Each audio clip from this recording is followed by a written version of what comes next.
Hello, my friends, and welcome to another episode of Adobe Live. I'm your host, Kieran Lewis, a freelancer from London, and today is part two with the very talented brand director, Diana Jakubcova. How are you doing, Diana? I'm doing really well. What about you? Yeah, I'm good. Are you feeling good for day two? I'm feeling excellent today. No, an extra pink as well. I know you got the whole pink outfit, Extra and pink, yeah. Everything yeah, is I'm pink. liking it. Wicked, wicked. So yeah, a massive welcome to our lovely audience, wherever you guys are tuning in from. If it's on YouTube or Behance, a massive welcome as always. I can see you guys in the chat coming in.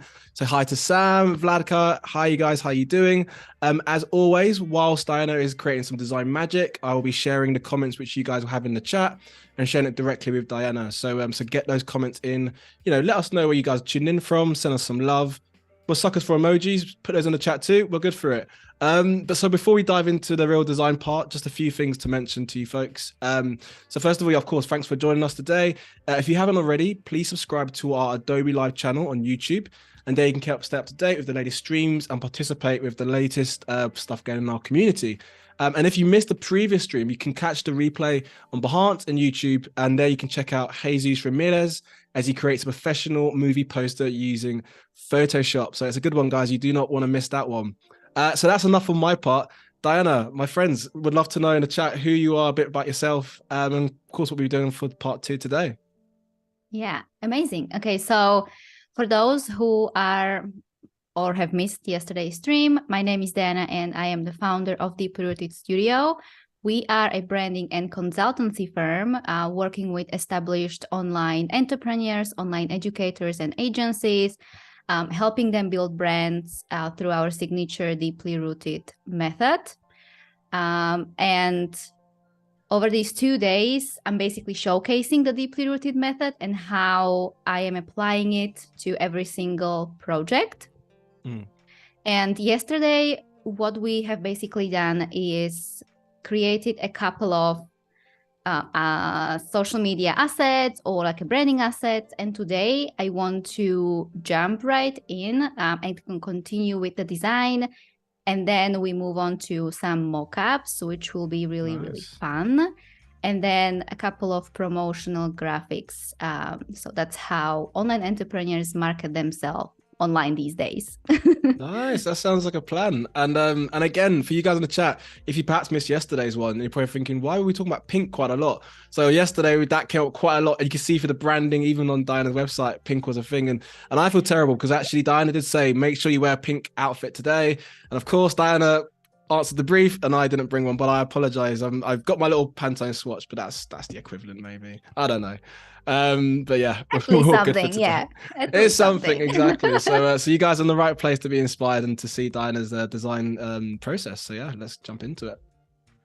Amazing. So just a quick recap. We are branding an online membership that lives under the main brand named Socials and Stilettos. It's a marketing agency based in Toronto, and the online membership will eventually be like a lower ticket offer for anyone who can't yet afford a full agency services.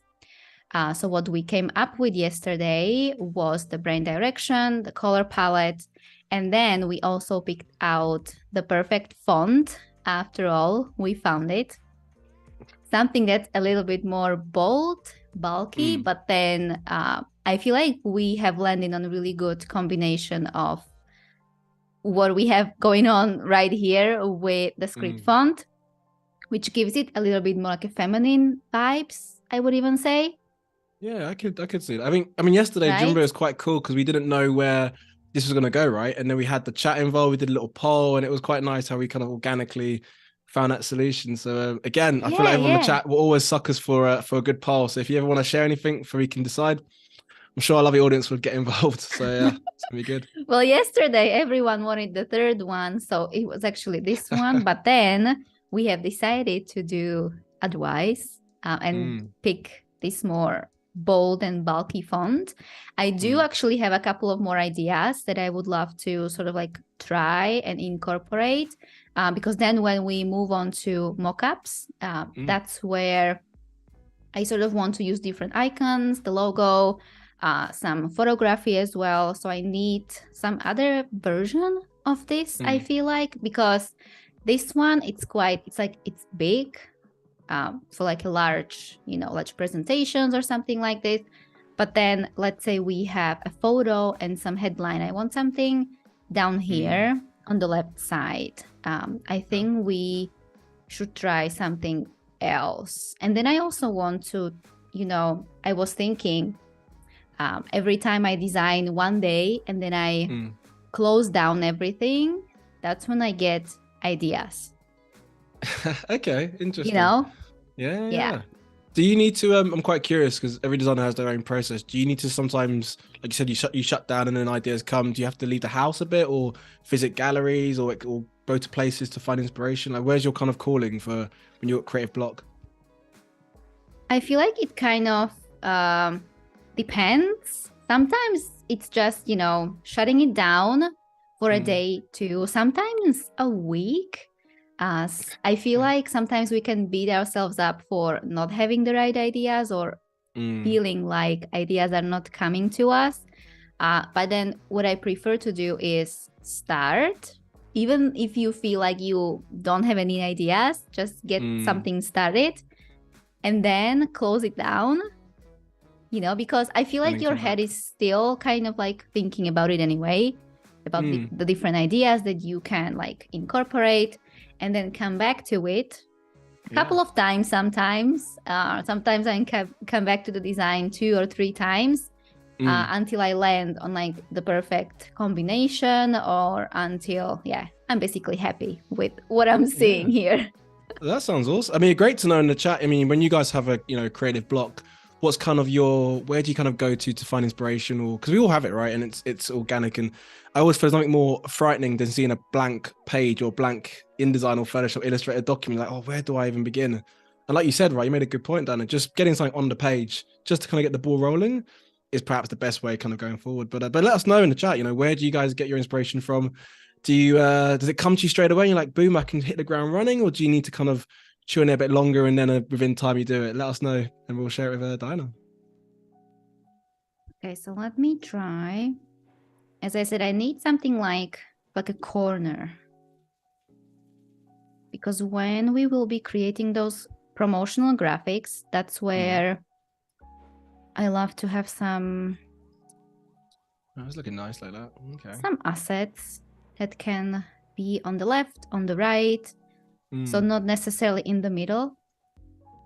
I like how you're utilizing the empty space as well, because again, it's the shorter word, no, on the second line. Yeah. It's quite a nice way to, fill the spacing quite nice. Online membership. I feel like this could be nice.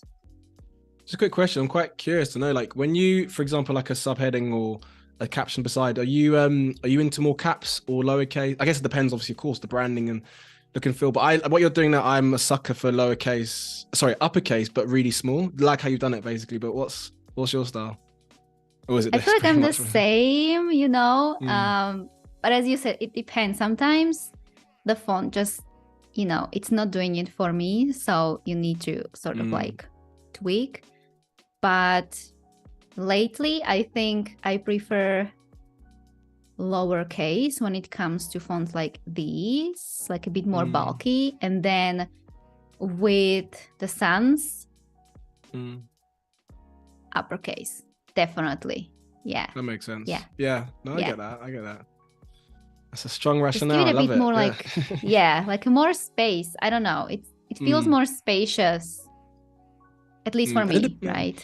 No, it's and it depends, like you said, you made a good point. It depends on the brand, right, and the tone they're trying to portray. It doesn't want to be quite shouty, but in a way it depends on what the kind of vibe they're going for. So I think you got the balance quite well of this. But I'm loving that font as well. Where did you get, again, for those who maybe missed yesterday, where did you get that font from? It's from, oh my gosh, Brandon Nickerson. Yeah, he's a real person. So I put you on the spot, didn't I? I'm a terrible man. Yes, I remember, because I didn't even know who that was, and everyone in the chat yesterday knew who that was, and I was that was the guy. That was it. But then I mean, there's obviously the world is full of places, right, to download fonts and get stuff, and of course we've got Adobe fonts as well, and even Behance, right? Because I don't know if you've done it much before, Diana, but on Behance there's so many, of course, creatives, and they have fonts as well you can download and try out. So that's quite cool. sort of share that. So what I'm trying to create now, it's basically, because this is about social media, right? It's like latest tips on Instagram and, you know, the fun stuff. So I feel like we could do not just these, but maybe like an icon that resembles the Instagram icon. Okay. So let me see. Maybe we can. It's such an experimental process, right? Here. Just like moving it around and then you know, doing different things. You know, so something not necessarily the same, but I feel like this would be cool and could be used after like a standalone small icon. Okay. Especially on the website. Maybe we can pull in. Interesting you mentioned as well about the website, especially for those who are quite new to maybe branding, or if you're tuning in, you're quite new to the creative space. Obviously, with what Diana's working on, we're looking at the branding, but that comes across multiple things, right? From the online presence, the social media, the website, and I guess as creators, that's what we have to do. We have to try and think of how the brand can be flexible, how it can go in different places. So it's quite cool to sort of see and break it down into into different segments. I need some other things inside of this icon. It's plain. Maybe.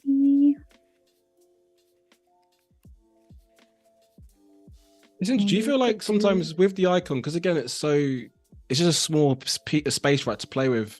I don't know. Sometimes maybe just the simplicity of that is. Can you zoom a bit more, maybe on the screen? Oh yeah, I think, yeah. So I love it. What's can never look. I think. I'm liking that as well. Actually, maybe as an option. Right. And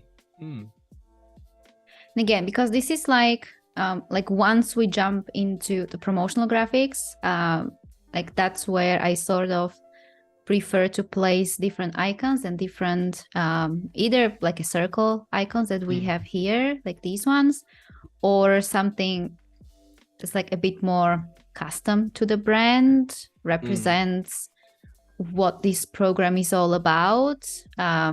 And usually it's a preference, like a client's preference. Some clients, they just want something that's simple, but some clients request something that is more personalized.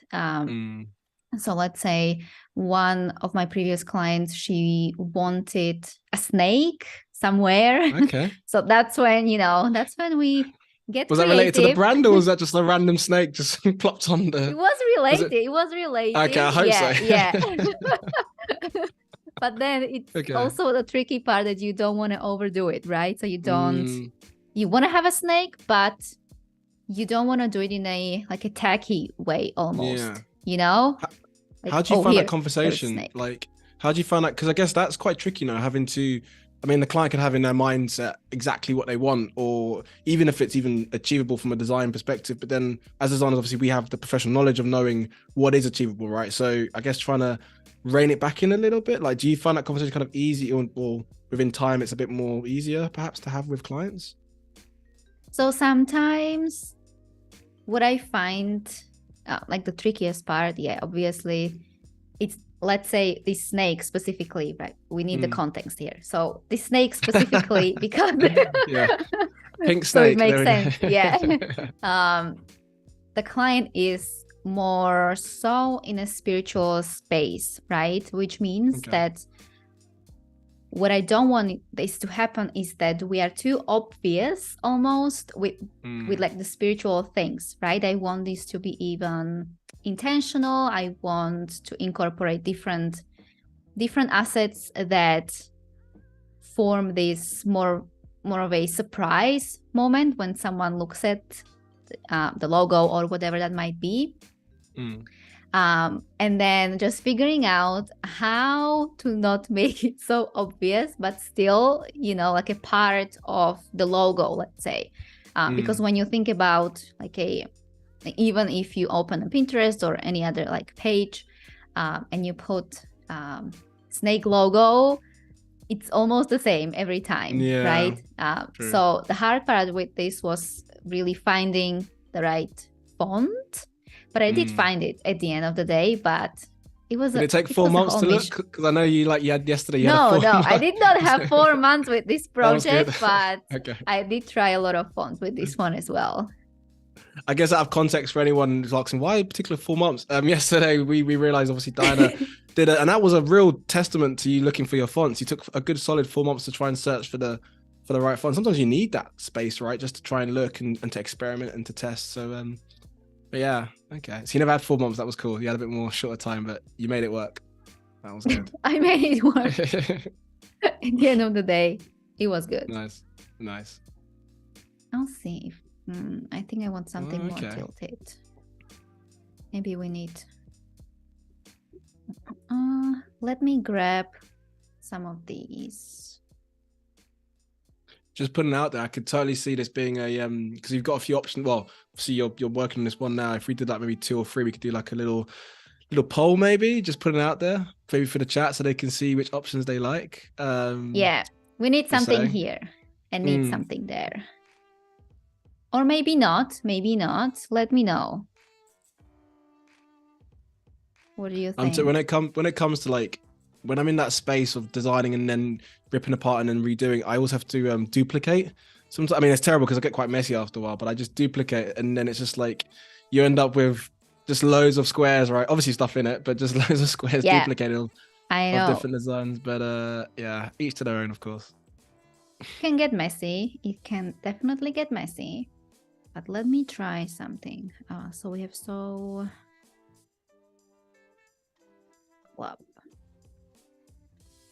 we need, and again, a question for, to put out there for the chat, anyone, if you're viewing on YouTube or Behance, any questions you've got related to Diana, her design background, or even what you're seeing now in terms of, a tool she's using, obviously the round door, if anything you're unsure about, this is the best place to learn and to find out. So please do get those comments in the chat, and I will share them with Diana. And we've got a comment from Alessandra who said she's loving the variations. It's hard to choose. So you make it difficult for our folks because it's so good, Diana. So it's all good. I'm sorry, I'm making it too difficult for you to I'm sorry, I'm too amazing for this work. It's a thing. No, you're in a good place. Thanks for the for the lovely vibes. Always welcome. Maybe something that sort of goes around the S curve. I almost feel as well, just throwing it out there, and I feel like this could be maybe another option, and by all means it's just an idea, but you can imagine maybe membership and club are on 2 lines potentially. I don't know, maybe staggered, which then kind of fills up the space a little bit more, but not in an over space. Yeah. Yeah, maybe just maybe just throwing it out there. Let me make this a bit. Got a question actually whilst you're in the design flow of it. Yes, please. So from Evelyn, who said, hey, how do you get into the creative flow? Oh, that's a good question. Big question, but a good one too. How do I get into creative flow? Your creative zen space. Wow. Diana. Let us know into creative it. Zen space. This could be it right now. I don't know. Like let us know.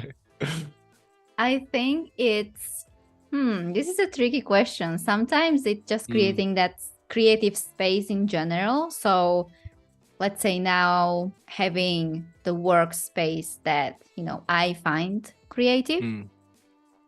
Sometimes just giving it time and space might help as well.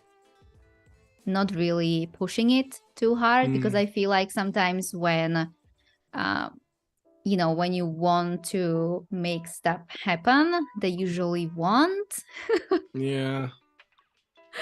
Then sometimes going through either Pinterest or just searching the Behance, different keywords. Some books sometimes help, but generally, because I'm like a really visual person, sometimes I just watch like a movie or something like this. Okay. I feel like this gives my brain like a break, because as I said, sometimes when you focus too much on something, it can just get, too hectic, and you're trying to basically be creative, but you cannot, because all you're thinking about, how am I going to get creative right now? That's so true.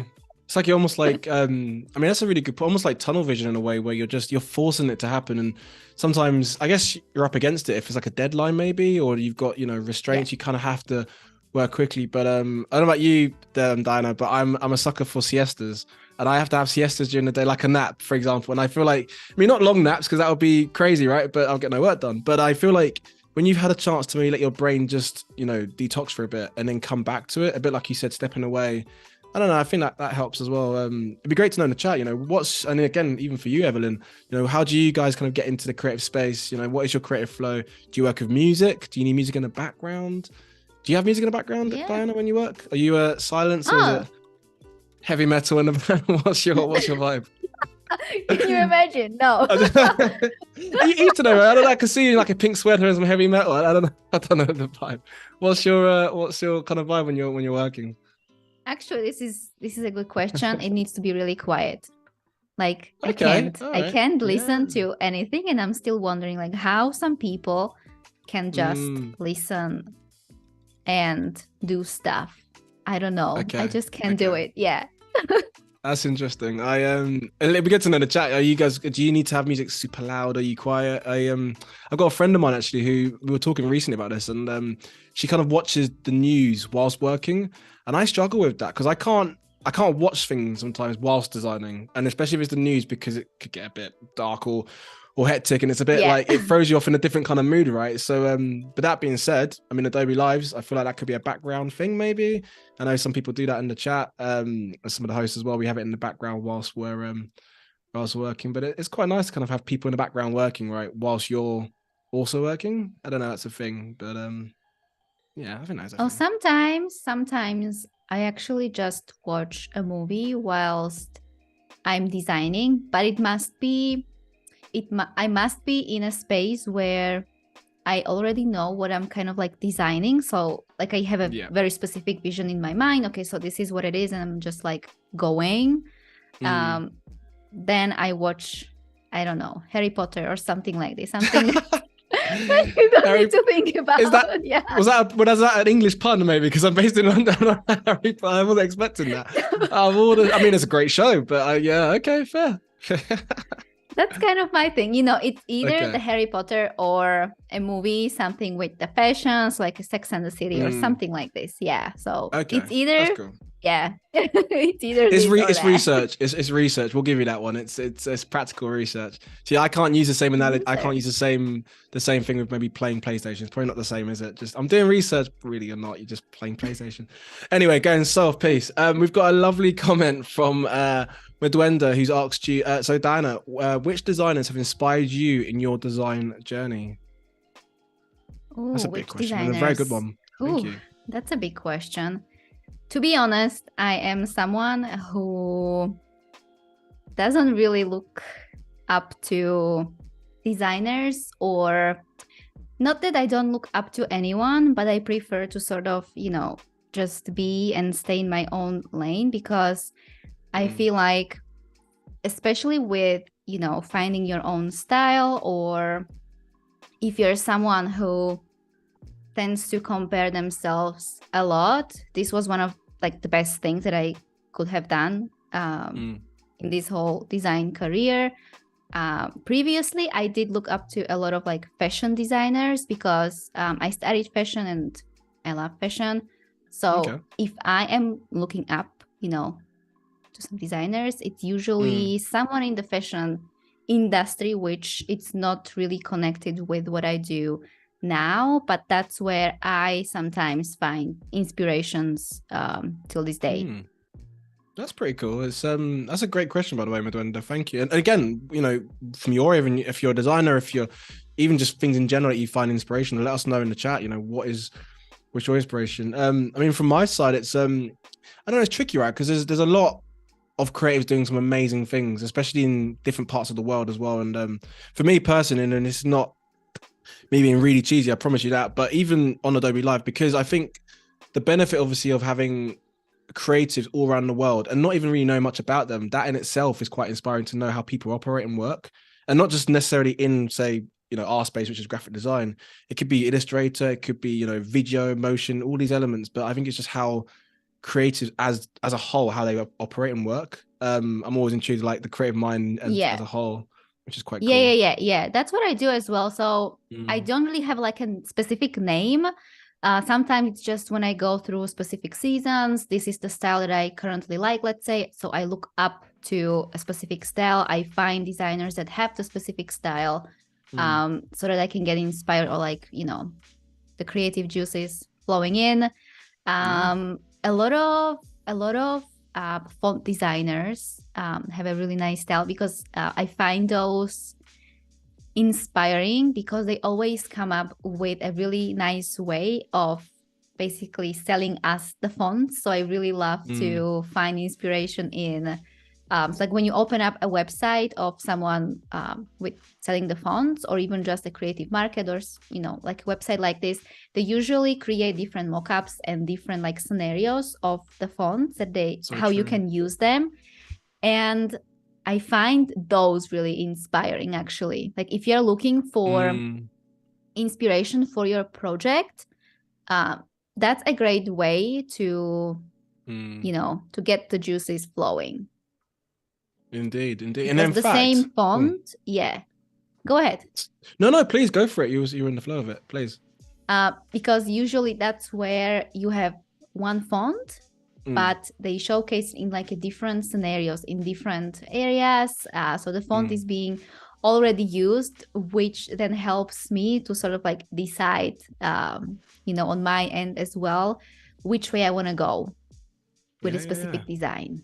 So that's it. That's a good tip if you want to try. That's cool. I like that. That's see, there you go, guys. You've got some lovely gems from Diana, straight from the designer. And it's great to, like you mentioned, about seeing things in context. And actually, on that topic of even seeing other designers, and I cannot believe I even forgot to mention in the intro, today's obviously even more special because we also have our artist spotlight, which will be coming on a lot later in our stream today. We won't say who because we'll keep it a surprise. But again, that's the part of the segment of Adobelive where we just pay a bit of celebration and some homage to some cool creatives in our community. So stay tuned for that, and that'll come up later in the stream. But right now we're in the flow of Diana and her design process. So get those questions in the chat. Let's do it. I'm just Are you saving. pressing the save?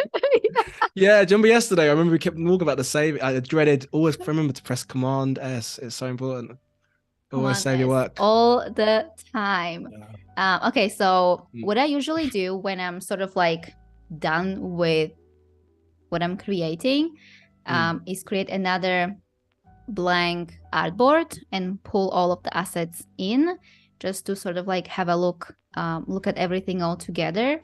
And I think we have a good combination of like different assets that can be used now in mockups and then the promotional graphics. So from here, I usually go to Photoshop and start creating the mockups, which then we use in the graphics. So I feel like we are ready to open Photoshop. I have already picked out nice colors. Really nice. I love this one. So I downloaded it from Adobe stock. So if anyone is looking for mockups, they have some amazing ones. There you go, my friends. That's the place to go. Get some mockups straight out of the Adobe kitchen. Go for it. Definitely. And what we are trying to do with the mockups when we are branding an online membership or any other program, so something that's not really tangible, the mockups come in to sort of be the tangible thing in the design, right?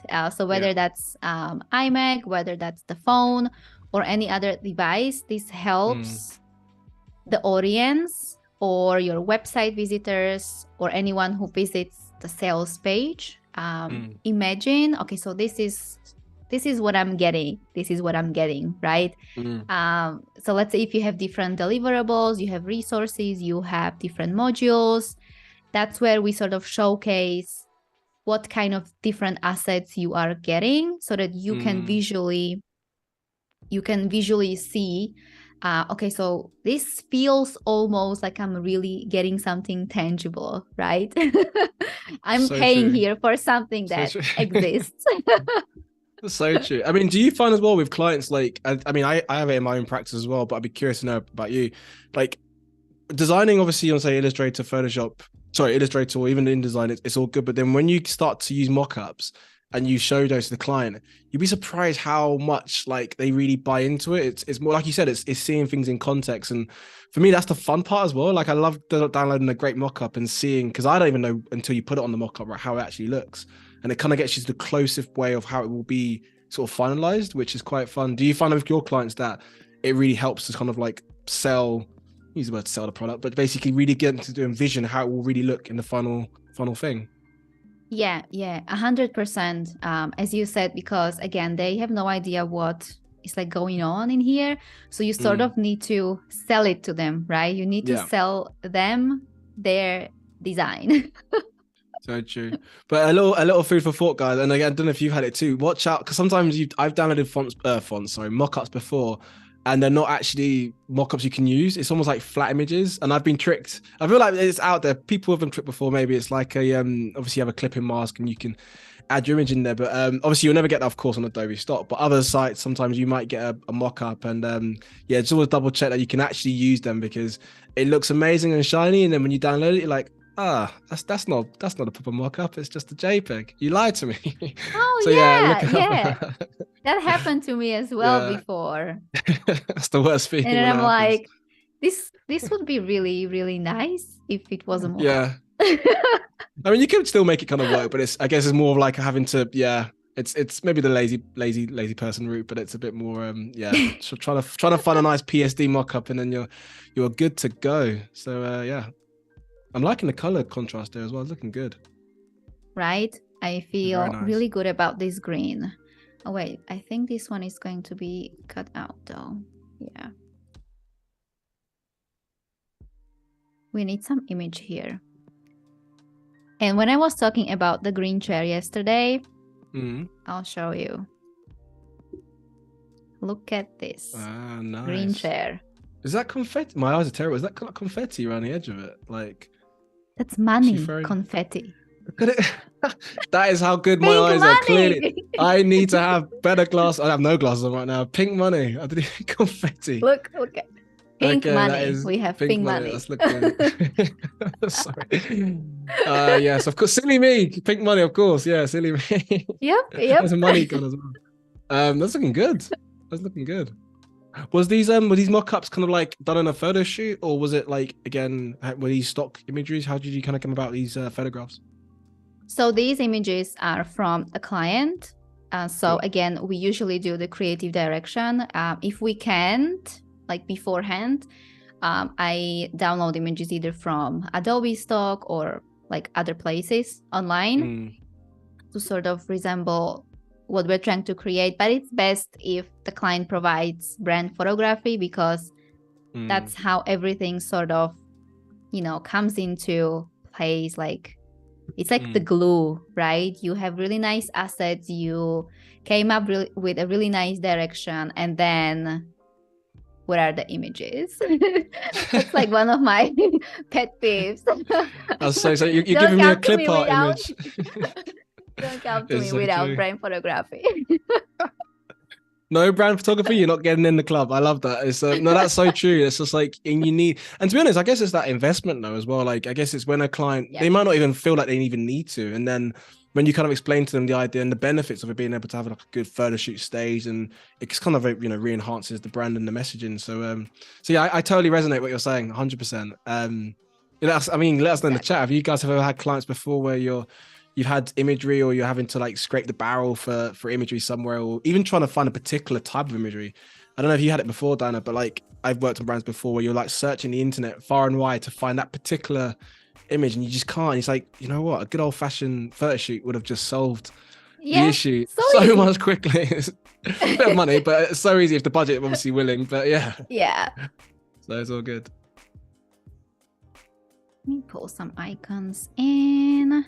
So what I love to do with icons is sort of tilt them and put them in the corner. It's like my thing, Is that your thing? Okay. Yeah. It's tilt and top corner. I love it. That's your... It's my thing. When I'm looking for a design that can tilt and top corner, I'm going to go straight to Diana, and she's my lady too. I love that. It's cool as well. You've got the, do you find like that image as well you had is great, because you have that negative, I won't say dead space, but at the back Yep. where you can put anything you want. That just gives them freedom, right, to do more with the imagery. Yeah, So yeah, cool. and that's another thing why I request my clients to provide photos, like professional photos for specific programs or for their brand in general. And that's where I also suggest, okay, so we need both vertical and horizontal images. We need, you know, a lot of white space or, you know, like small things here and there that make the whole difference, because a lot of the times you do actually receive like a brand photos, but you know, you can There's use no space. them, but there is no space. Like, where am I supposed to put the copy? Do you know what? That's why I found like the gradient tool is like your best friend, like on Photoshop, where you have to darken things out, but then again, you don't want to darken things out, the wrong things that you shouldn't be darkening out, depending on Exactly. the client. So yeah, like you said, if we can get a good old photo shoot from the client, please do get that, because it will save you time. Thank you. Thank you very much. So whenever I'm creating actually mockups, I'm pulling in the copy that will be on a sales page or like a landing page, which then we will also use in the promotional graphics. So first we use them in here. Let me see what type I have been using here. Whilst you're doing that, Diana, I'm quite curious to know. So I can see obviously you've got a live copy doc from the client.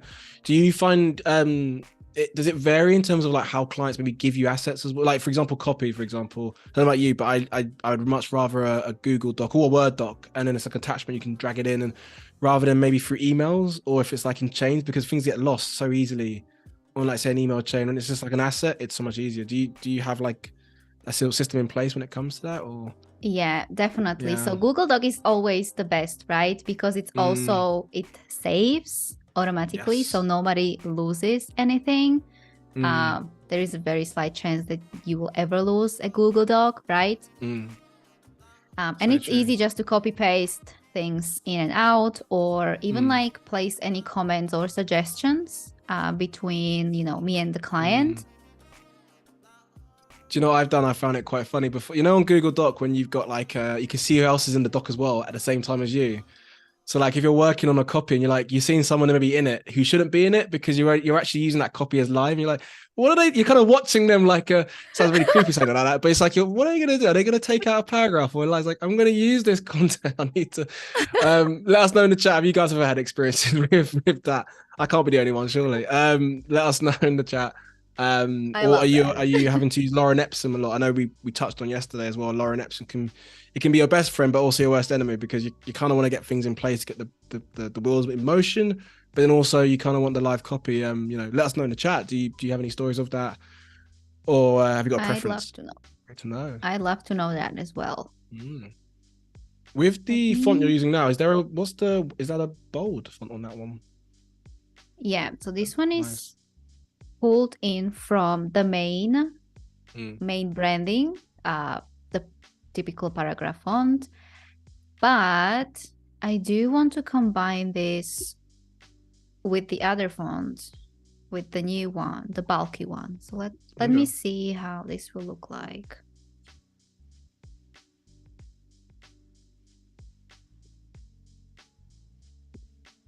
I can see now as well. We've had some few folks as well dropping in on the chat. So massive welcome. I can see Izzy's popped in as well. So massive welcome, Izzy, and to anyone else who's just joined us on YouTube or Behance. And today, just so a bit of a recap, we've got the very talented brand director, Diana, who's creating some amazing branding for virtual business using Illustrator and Photoshop. And today we're working a bit of mock-ups on Photoshop. So you're in a good space to be inspired and to sort of see Diana's design process. So a massive welcome if you've just joined us. See, so these are just mock-ups, so I just, you know, nobody's going to really read these. It's just, you know, again, to showcase the whole program in a different way. So sometimes we also pull in an actual screenshot of the program inside, like the platform that we have designed, or specific resources or modules, any titles of the modules, so they can see what's inside, like specifically. So again, you're just trying to sell sell the program, something that's, you know, doesn't really exist. Yeah, but you know what I like as well? I don't know if it's a very strategic method. It might have been a strategic method on that mock-up on the if we jump back, when you've got a moment to, so you see how that phone where it's got the green and the lilac, it cuts in, but just at the right angle that you get your text still. I'm guessing that was the method behind the madness, but that was quite, because again, you get mock-ups where they cross over things that they shouldn't, and then you're like, it looks beautiful, but it doesn't function well. But that works really great. In that, I mean, you're blocking the other lady up by all means, but it's all good. It's the content still is fine. There, so Yeah, still she'll fine. live. Like, she'll live. Yeah, when we use this in the graphic, it's going to be like at the bottom of the graphic anyway. So as you're scrolling through Instagram story, so that's where it's going to be, like at the bottom. So should be still fine. Nice. So now we have this large one. So I feel like that's where we can use the main logo. Let's do a pink background. Let's do a pink background. Yes. Yeah, I was gonna say we've got so much promoting for pink. We haven't used any pink today, have we? We need to use the pink. Oh my god. To use the pink. For anyone maybe yesterday who missed the stream yesterday, and by all means, please do check out the stream after this one. Of course, you can go back in time and rewatch that one. But there was the chat was popping off yesterday with all of the pink emojis that everyone could possibly. I didn't know there's that many pink emojis even available. But yeah, I was proved wrong. There was a lot, and today is quite a pink related brand. So don't know I'm going to that, but yeah, it was quite cool sort of seeing that yesterday. Pink and spicy. Let's not forget that. There we go. You said it. I wasn't even going to drop the word today, but you dropped the bomb. There we go. The spicy bomb. Yep. There we go. That was a thing. We need the spiciness. So for anyone who maybe you missed yesterday, we said there was you missed a lot, but by all means you can rewatch even after the stream and obviously catch up, and it will make much more sense as to why we mentioned the word spicy and pink a lot, because it all relates from yesterday. We're not just saying random things for the sake of it. So cool. So I can see you're copying in the sort of sections now, aren't you, from the doc? Yeah. So I'm always just coming back to the copy and sort of looking at different words or like sentences that we can pull in and use. Let's see if there is something I want to use, or maybe we can just keep it even like plain, because it's at the front, this one, right? So it's here. And again, I really love to play with icons, so it's my thing. Do not judge me. Do not come for me. No, you are in a safe space. I promise you that. You will never be judged in the Adobelive hemisphere.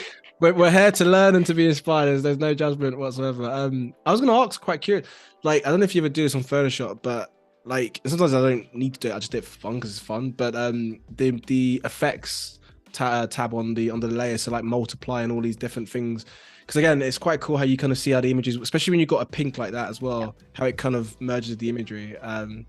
That's quite a fun thing to do.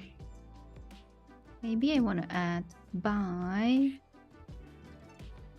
socials and writing in pink. Writing on pink background. On pink, like, and I have the video images here. Okay. Pink Inception. I think we've that the chat is got a lot of what I just see is pink and spicy as keywords popping up. You've started a trend now, Diana. I think. Okay. Let's go. You got the energy now. Spicy energy. Love that. My socials and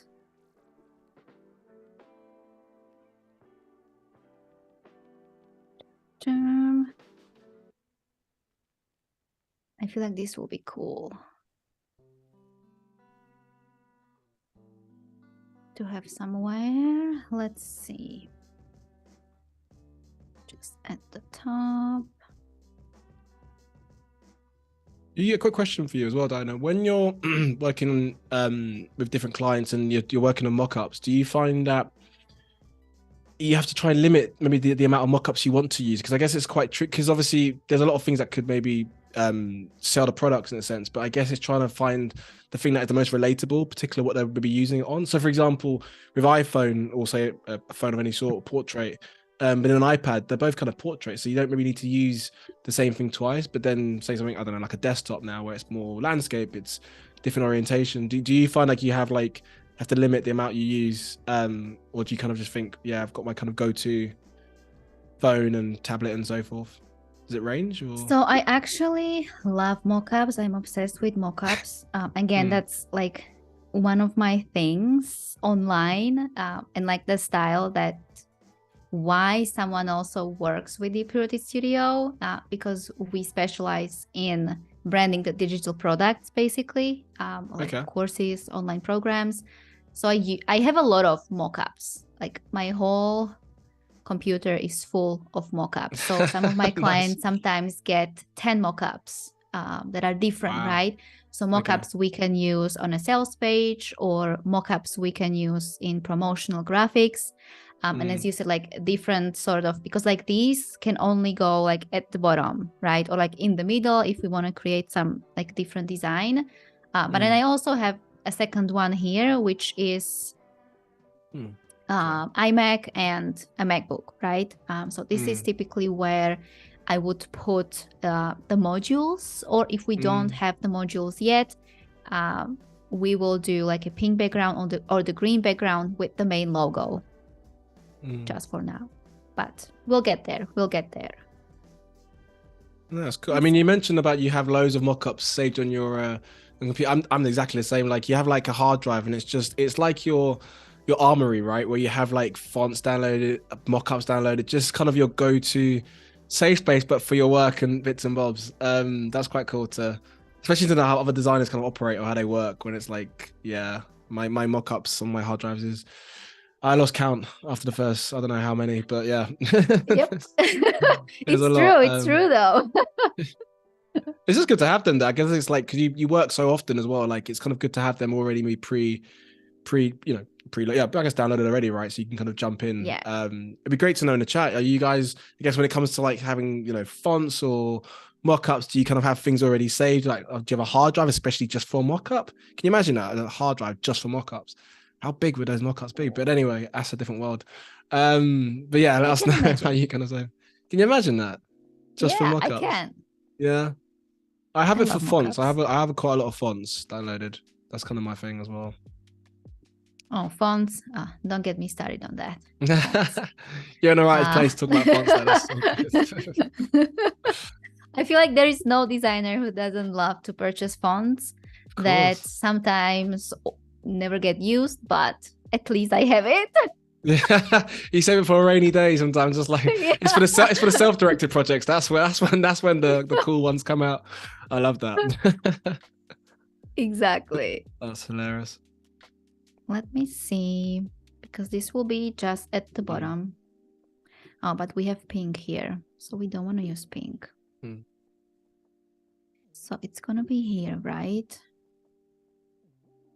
It's funny because that image you had there, when you had the pink on the pink, it's a gradient could have been quite nice to have like a dot, but then I guess because it's such a light background, it's I don't know if you find the same way, but when you've got like an image, because that image is very light in tone, if you do add a gradient, it probably has to be a light gradient. Otherwise, having a black on it just look a bit out of place. But exactly. So sometimes I even feel like the gradient isn't working for the direction I want to create, So sometimes if you start using the gradient in a brand, like with the photos, I almost feel like you need to continue with that.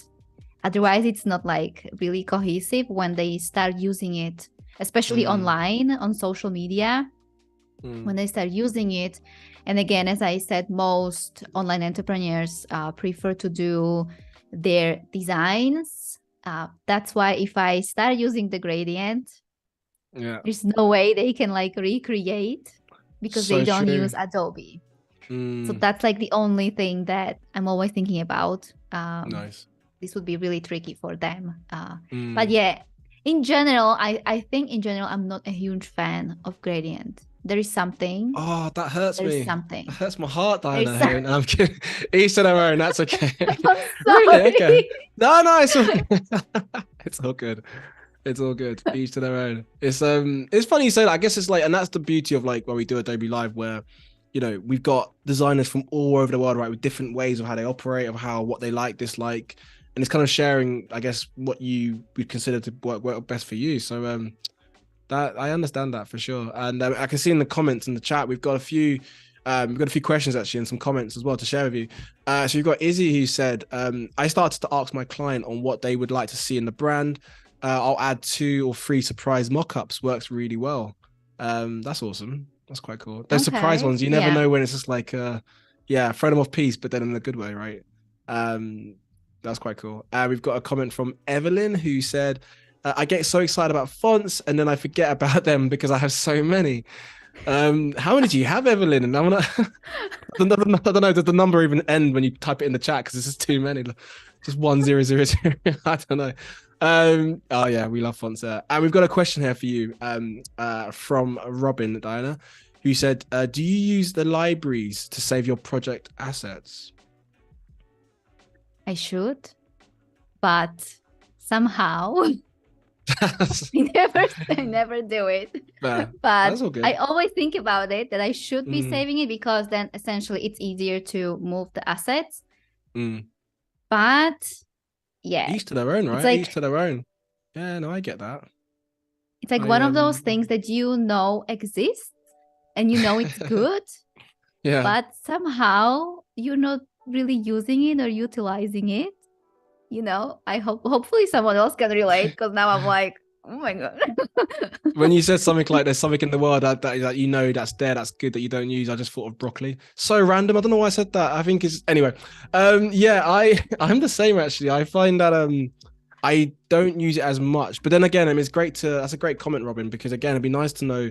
Do you tend to use it? Is it easy for you? It's all these things are there to just streamline your process, right? And that's the beauty of, again, with Adobe Live and even Adobe products, I should say, and the programs, is that everything is here just to make your lives a lot easier when it comes to designing. So yeah, it's a good shout for the libraries, Robin. Thanks for that comment. Yeah, it's good. If you use it, then keep using it. Keep using it. It's there, exactly. It's there. I can see the benefits. 100%. Maybe it's sometimes just my messiness with the projects. Like when it comes to clients, everything is super clean, organized, Of course. They always compliment me on, oh my God, you're so organized. Thank you so much. And then you look at my artboards and everything. And I'm like, yes. Izzy, don't say that you're live on a stream, Izzy. Clients could be in the chat. Don't. I'm kidding.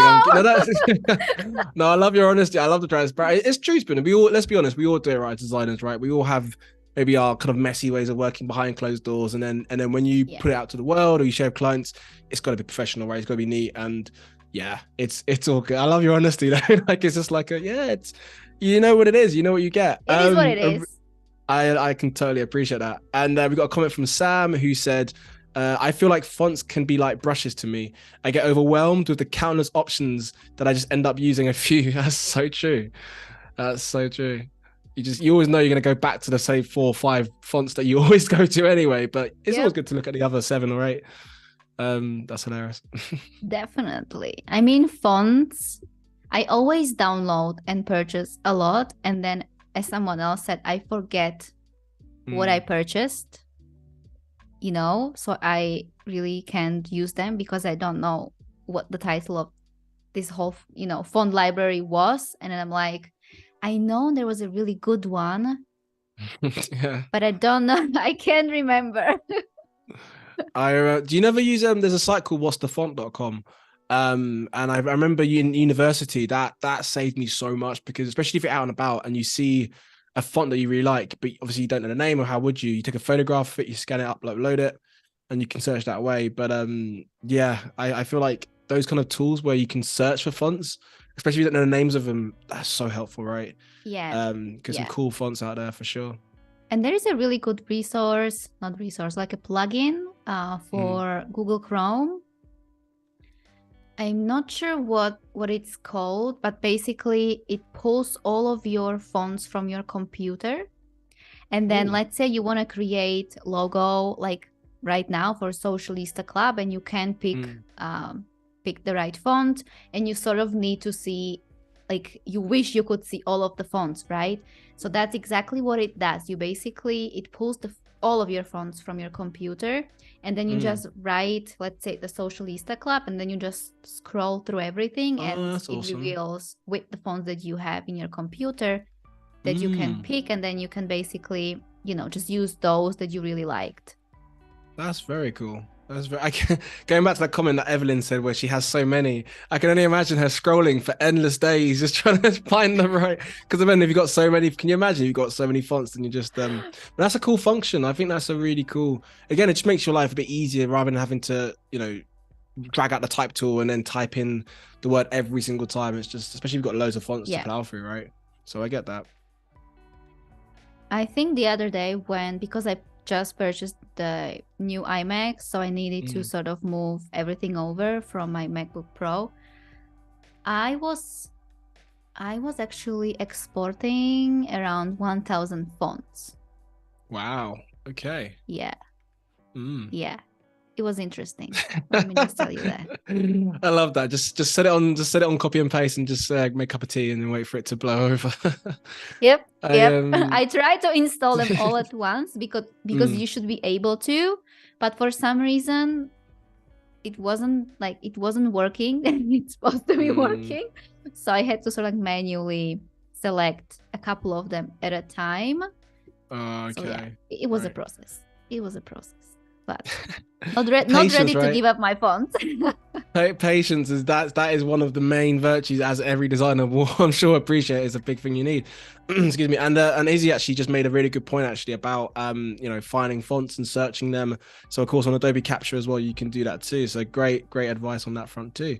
But again, all these programs out here, you know, that we're plugging and we're explaining to you guys, it's there to make your life easier. And more importantly, again, if you're even new to Adobe Live and you don't know much about it, and this is your first one, you know, keep watching more of them, because again, you see other designers, you see other programs as well, how they work, and even challenges too. So yeah, by all means, you can spend a lot of time just browsing and learning and having fun whilst you're doing it. Yeah. Okay, so I have moved on to the next mockup. The laptop one and computer one. This one. It will be really good for like call to action, I think, like the last slide that I want to create, just to sort of invite them to join the Socialista Club. And again, if let's say we were to have an actual platform ready or resources ready, I would prefer to pull in the platform, like a screenshot of the platform inside, just so they can have a look how it looks like. This gives them, you know, it creates a bit more trust between your audience and the program that you're selling, because they can see that, again, it's a real thing, it exists. There is a lot of, you know, people in the online space that, you know, they promised you something, but then you got something else.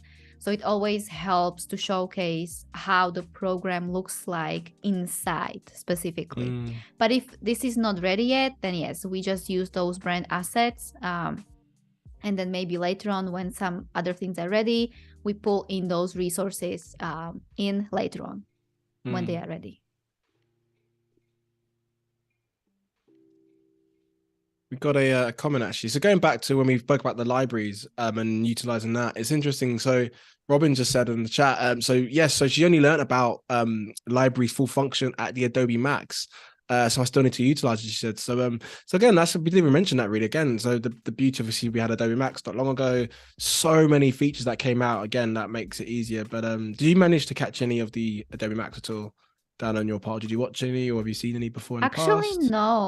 Actually, no, because last couple of months have been really hectic. We just moved to Hungary, so I just try to stay on top of things, but of course, I need to have a look. Yeah, I definitely need to have a look. Life kicks in, right? And then it's just like, yeah, where's the year kind of going? We got one of your friends, I think, no, from the team in the Socials and Stilettos, Brittany Jones. who's just popped in the chat. So she said, "Hi Diana, so sorry I'm a tad late, but excited for today." So welcome, Brittany. Hello. Thank you again for joining again. Welcome. You're seeing some mock-ups being designed up now, looking very fresh. So so welcome again. Get those comments in the chat. Let's put some copy in. Maybe. And whilst you're doing that, it's a nice time to remind you, lovely folks, that so about half an hour before we get into our artist spotlight. And then obviously that's a good one today. So we won't say who it is because we like to keep you guys in suspense, but it is a good one. So stay tuned for that in about 30 or so minutes time.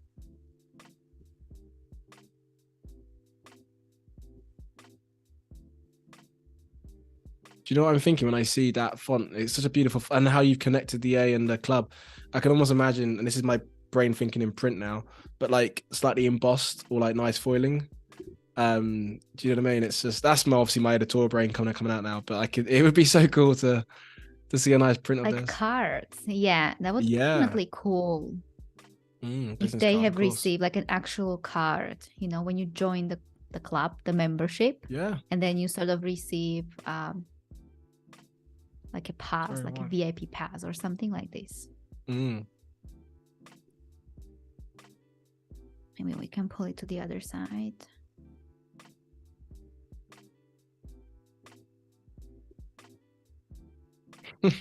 I'm loving it. So you've definitely got a fan club going on in the chat, Diana. So I love, Diana said, sorry, Brittany says, Diana is the best at mock-ups, y'all. Take some serious notes. Yes, Brittany, I love that. I love the optimism and the good positive energy vibes. Keep those coming in, people. We love to see it. We love to see it. I told you I love mock-ups. You do, I could tell, and then Brittany's even vouched for that as well. So I can tell that you you do love your mock-ups. I feel like you kind of need to love mock-ups when you are in the online space again, because I can't promote like a packaging or like an actual product. So this is sort of the only way I can create a product. No, I heard that. And we've got Gareth who said, and I remember Gareth from yesterday, so a massive welcome again. Thanks for joining. He said, on that topic of the foiling that we spoke about, he said that it would have to definitely be pink foiling, which makes sense, right? Of course. What else could it be? Good shout, Gareth. I love that. Oh, that's a very good point. I love this image because this showcases like the tips and tricks that they get inside. Maybe we can use this.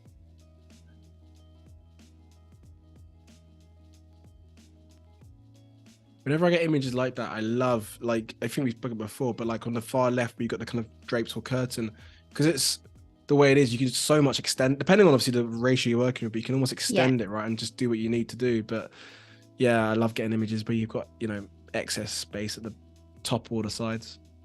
Yeah, me too, because then you can, you know, use the copy, because I do work with a lot of copy, especially again like with the online programs.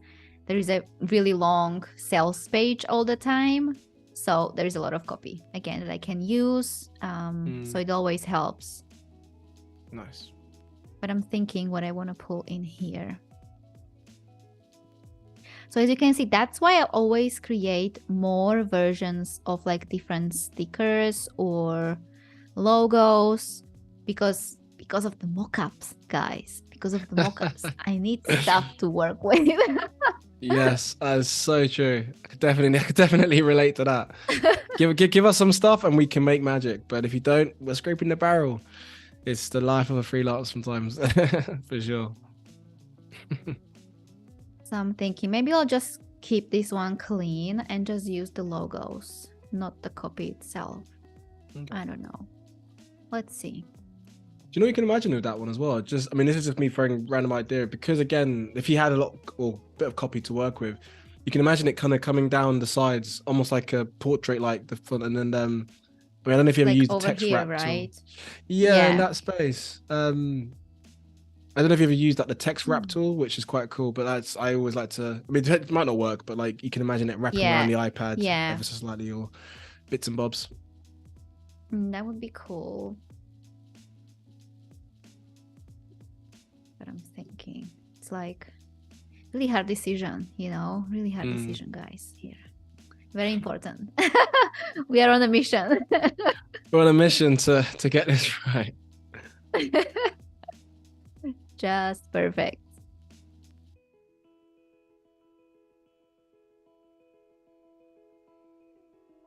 And actually quite curious, whilst you're designing as well, I'm curious a bit more about yourself and, your design background as well. So did you study what you're doing now in like university or college? What's your kind of education, or are you self-taught? What's your background?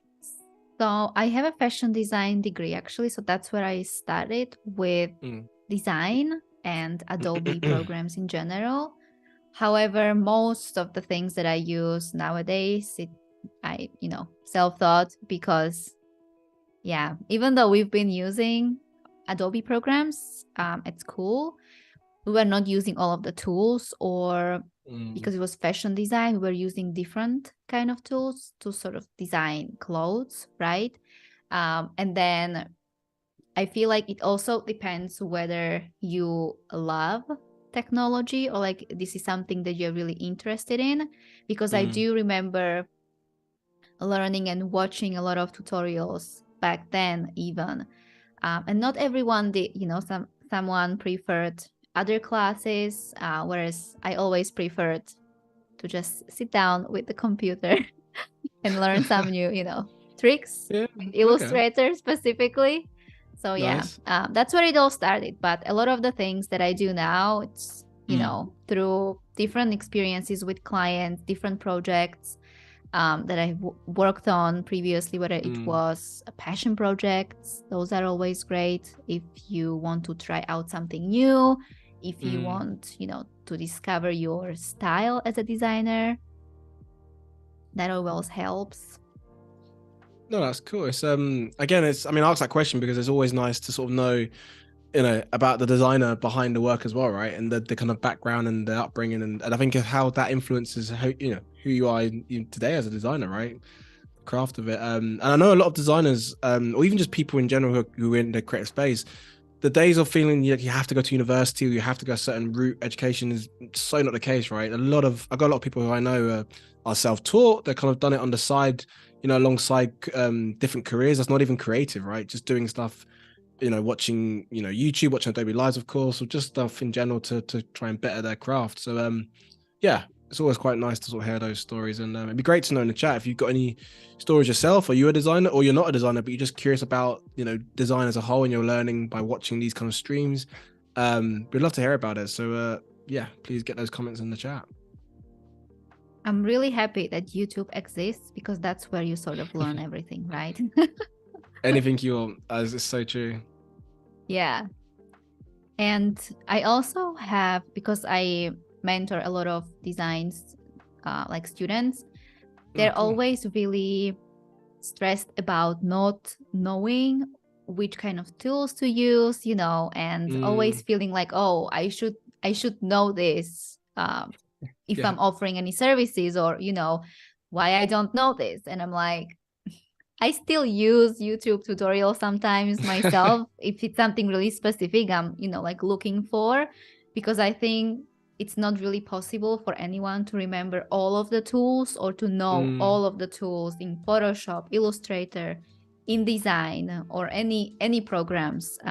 So if you are a creative and you sort of have this anxiety around using the programs or feeling like you're behind with something, you're not really. And it comes with the experience and working with the clients and doing the projects, working on different projects, right? So yeah. No, that's such a good point. A quick mindset. No, that's great. Just to echo what you said, I think you hit the nail on the head there. I think it's okay not to know as well. I don't know if you find it, but like the older you get, I don't know but I feel like, I don't know if it's just myself, but you're not afraid to be asked questions anymore sometimes. It's just like, because you feel like, well, what's to be embarrassed about it? Because maybe when, I was at uni, or even if you're younger or college, you might feel a bit intimidated or a bit shy, and that's okay because that's just human, right? But mean, all you get, you kind of just need to know what the answer is, and you don't really care if it sounds stupid. You just need to know, right? And I've always had the philosophy, you know, there's no such thing as a stupid question if you don't know the answer. So hopefully that, you know, resonates with some of you folks in the chat. And again, any experiences, we would love to sort of hear about it. And actually, I can see there's two lovely comments there. So we've got Evelyn who said, you know, she's a graphic designer and she's come here to learn. So that's all good, with a smiley face. And we've got Brittany who said, I'm not a designer at all being in capital letters. But I'm a visionary. I love seeing ideas come to life. That's how I connected with Diana. I needed someone to help me pull everything together, I should say. What a lovely comment. Thank you. That's great. Thank you. So sweet. I am saving now. I always prefer to use the save for web when I'm exporting mockups, because that's where I can control the size. And in general, if it's for a website, it needs to be under 500K. So the best place to control the images. So true. But we are okay now. We don't need this for a website, but this will do. We can save this and move on to... It already exists. Okay. Actually, I've got a question for you. Actually, just literally on the topic of this as well. And by all means, you can obviously say it or not feel not to say it. When it comes to, because every designer, I think, does it. I think being the keywords. When it comes to saving files or like naming files, are you a file 1, 2, 3, 4, 5, 6, 7, 8, or do you name it? And again, save space, no judgment whatsoever, and we'll just put cards on table. How do you kind of operate? Or depends how much time I have. Fair. I love the honesty. I put you on the spot there. I'm sorry.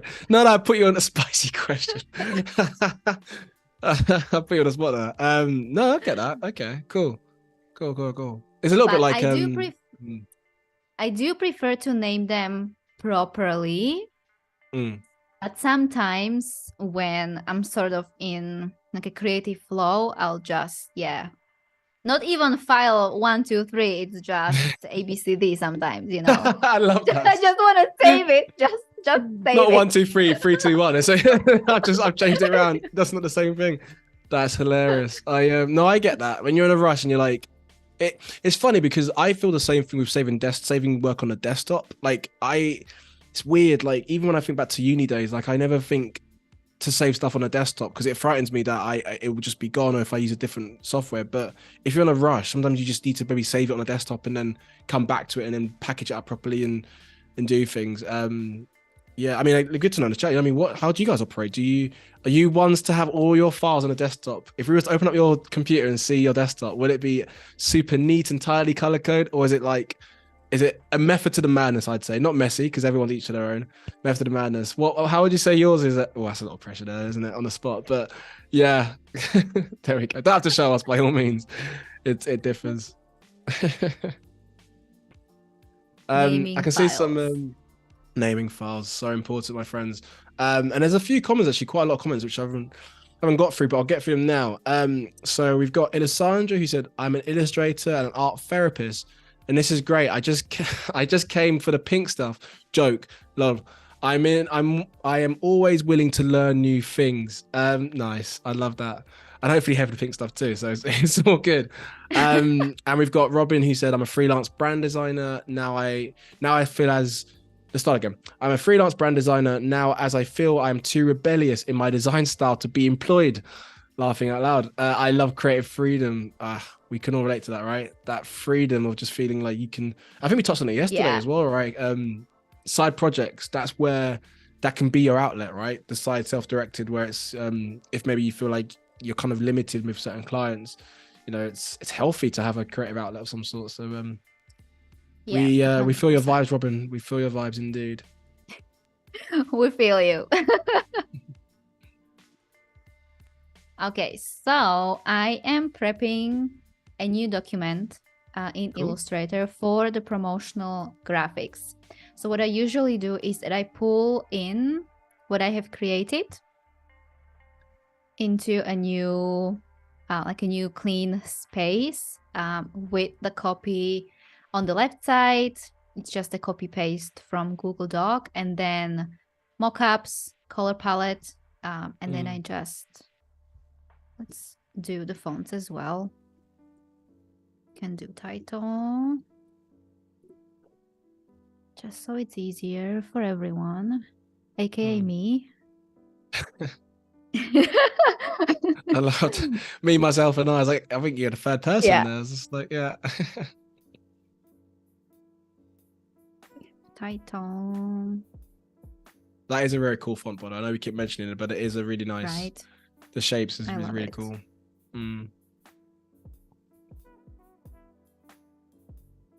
Keep these ones. Whilst you're doing that, again, I'm quite curious. Have you got any for maybe those who are quite new, especially into branding in particular? Have you got any tips or advice, or maybe like a solid, cool tip that you could give those in the chat about, you know, maybe how to get into branding, or those who are quite keen about wanting to know more about branding? Is there anything you can kind of give advice to our lovely audience? So I think now it depends if, you know, obviously you always want to start with the strategy. And I feel like everyone wants to just design, right? Which is amazing. That's where, let's say, the passion projects can come in.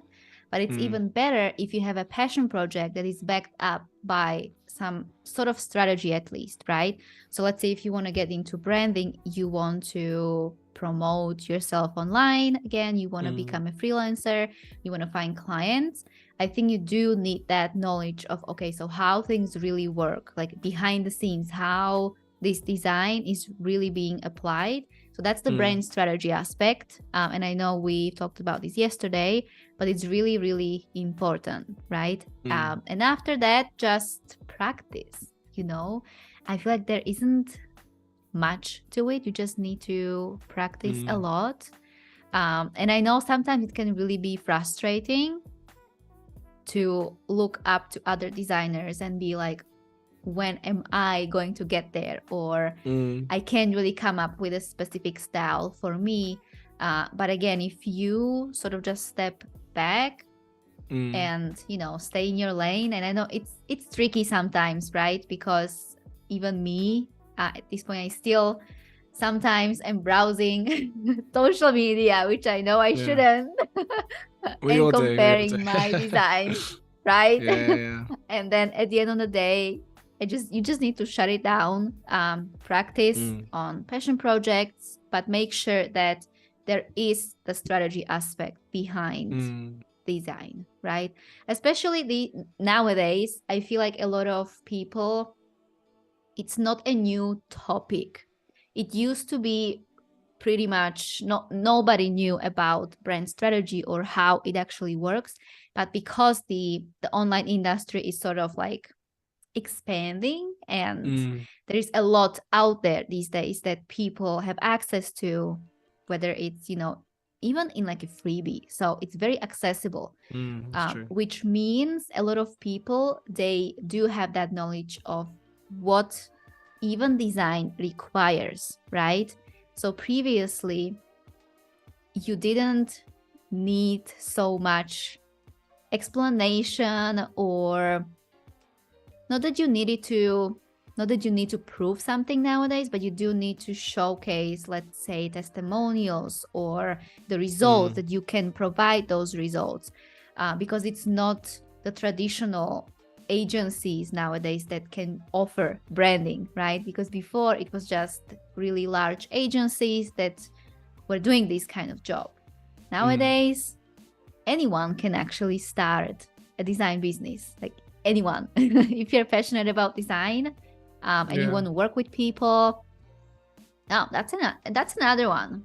You will be working with people. That's something you mentioned yesterday, people skills. That's another thing. So be ready true. for people, all sorts of people. So true. So, or even robots, depending on how deep in the future you want to go. Hopefully, that kind of world. But no, you got a good point. I think you hit the nail on the head right there. Actually, in terms of there's a lot of things that it covers, right? But yeah, the people skills, the actual design skills, all these elements, which are kind of all part of being a designer or a creative as a whole. Really, it's the whole package. But yeah, no, thanks for that tip. I think that's hopefully some some gems in there for our lovely audience to sort of take with. But so can you talk us through what we're working on now with obviously the artboards and what we're doing? So right now I am working on promotional graphics. These are sized to Instagram stories because that's where clients promote their programs. Sometimes we also transition these into like the feed version, but I always start with the stories because that's how they promote it basically.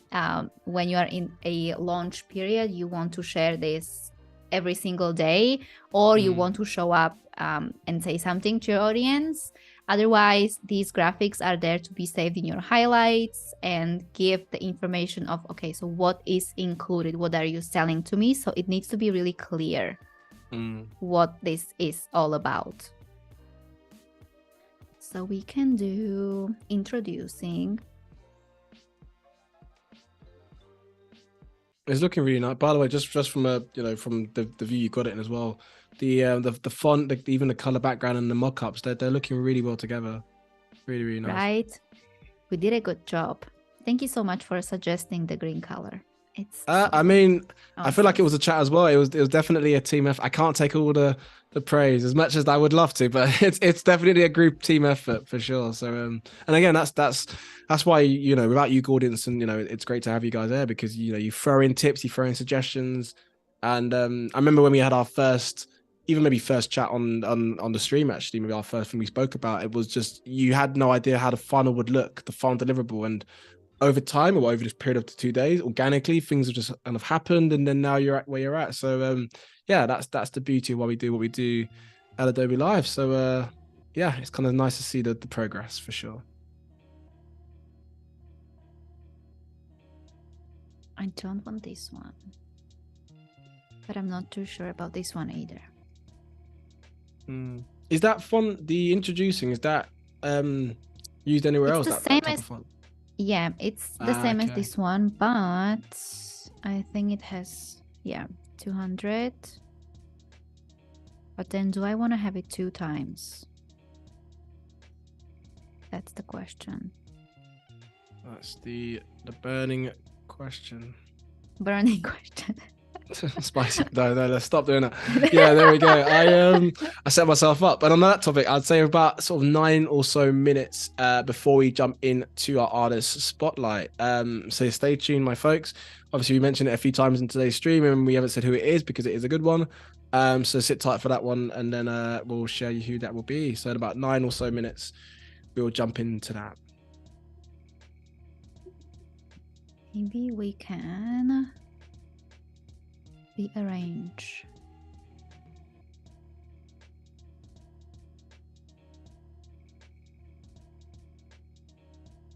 Let's zoom out. I'm quite curious. So obviously we're doing very much like, it's a bit like UI really, isn't it? The design, the way you're kind of working in. Have you ever been quite curious about the UX side of it? I mean, that's in itself as a whole, probably a different stream, but have you ever been quite curious about that side of how it works as well? Because obviously it's one thing to do the front end design, and then the back end is a whole different part of your brain, right? To operate. Are you curious into that space, or is it something that you dabbled in before, maybe? Definitely. Or definitely. I feel like even if you are not like a designer that specifically focuses on the UX, you still need to kind of know how it all works behind the scenes and how the audience interacts usually.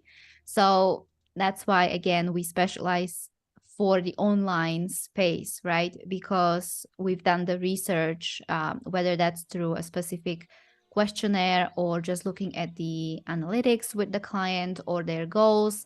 And that's how we sort of create the best user experience for their audience specifically. But yeah, with these promotional graphics specifically, the online industry is used to seeing these, right? So there are specific things that the users are used to at this point, and they work. And they work because, again, they got used to it. That, okay, so someone is promoting something to me, but it's still, I still prefer to keep the graphics sort of clean and organized, There are a lot of designers that prefer to do these graphics in a different way, where it's a bit more designed, I would even say, but then it has like a lot of different things going on. Whereas when you look at the design, it looks really great, right? You want it. However, the user is not focusing on what it says, then they're focusing on a design, so they actually don't know what you're selling. So that's why sometimes I prefer to keep it clean and just to the point, right? We spice it up with the mockups, we spice it up with the different icons. I was waiting for that keyword. There that's a good point. No, I think that's a great point. I think I don't know, maybe a bit weird saying this, but like as designers, I guess we can always overcomplicate things sometimes, and I think that's almost natural because, I mean, in myself, my own craft, perhaps overthinking things a bit too much, and sometimes all it takes is just to think of the most simplest or even the most obvious way forward is perhaps the best way forward, and then obviously you can refine a bit down the line and do what you need to do. But again, and I guess always keeping in mind, you know, all walks of life, especially if it's a website or if it's something that's going to be out to the mass of people, you never know who's going to be interacting and how they will interact with it. So you kind of have to kind of keep in mind the simplicity, like you said, going back to it. It kind of caters for all, really, when it's simple enough that, you know, anyone can really use it, regardless of background or age or depending on the brand, of course. Exactly. So yeah, there is a lot of great design out there that looks really, really great, right? But that's sort of, sometimes I call it a Pinterest design, because you capture someone with the visuals. But again, if you want them to read something, if I want to sell them this online membership, it helps when it's clean, like when it's really clean and clear who this is for, right? That's why we have the copy. So it's sort of like a small landing page that has been broken down into the graphics. So you're taking the sales page or landing page and creating a set of graphics for your social media. No, I get that. It's I mean, and also as well, I mean, I don't know what you guys in the chat thinks, but it's subjective as anything, right? I guess as well with design. I feel like I always remember, I don't know if you have this, you know, before in past with clients or people previous, you know, people you're working with, collaborating. But when I was at uni, for example, and say lecturers seeing work, I'd always get a bit like, if they weren't really feeling the design, because it feels a bit like, well, it's subjective, right? So how do you, I mean, there's certain things that's got a marking criterion, certain things that should be, you know, almost design rules that should be kept in place. But if it's something that, depending on the type of design, you know, one person could love it and the other could think, well, that's the worst thing I've seen since whatever. It's so subjective. So I don't know what you guys think in the chat, if you've had that before, where you've had a piece of work and you think, you know, how do you kind of come to a final, you know, yes, it's good enough for whatever it is, because it is very much a subjective thing. So yeah, it is, that's true. Yeah, it is. So that's why you want, as a designer, let's say if you're promoting yourself online, you want to make sure that whoever comes in, it's, you know, they understand that this is your style, that this is how you do things here, right? And if they're looking for something else, then we usually just refer them to a better fit. Yeah, that's nice. That's a cool way. It doesn't feel like it's like you've just said go somewhere. It's like you've kind of recommended, so you're still being of use. In terms of So so this image now I can see, is that like the opacity is lowered, or is that's the style of the image now? Yeah. Cool. So I have an image underneath, and then this is not what I wanted. And then I just lowered the opacity of like a pink background. Nice. It pretty much, it does what it says on the tin, right? Is those, I mean, I don't know the type, but is those stilettos as well? Like the actual... Yeah. Okay, cool. We have stilettos everywhere. That makes sense. That makes sense. Of course. He looked at me like I was crazy for asking that question. I love it. We've got a great comment from Robin, who said, so since I was not really a social media person myself, And I really worried with offering social media assets to my clients. I found it hard to design them actually. But now I build my clients' brands fully with strategy and all neglect my own. So yeah, kind of going back to what you said as well, without the strategy, there is no brand really. It's the sort of skeleton to the body, or the meat to the you know what I mean? It's yeah, that kind of foundation, as it were, sort of set in place. So yeah, it's good to have. No, lately I have been really liking justified text. Yeah. I don't know how someone else feels about this, but it sort of gives me like clean vibes. Like everything is in place. Like clean, positive energy. I like. It's I get what you mean. It's do you know what it is? I'm a sucker for justified text. I think it's it depends on the style as well, because like you've got there the bottom one, I guess, because obviously the amount of words, so it's spaced out really awkwardly. And I don't know if you had it before, but if you're working with a lot of text, everything looks amazing, justified. And when we get to the last few paragraphs, you're like, you have to do a few like soft returns for it to kind of. It is a bit of a jigsaw puzzle, right? But it'd be good to know in the chat. What do you guys? Do you like justifying text? Are you against it? Are you for it? It's depend on the design, of course. Let us know.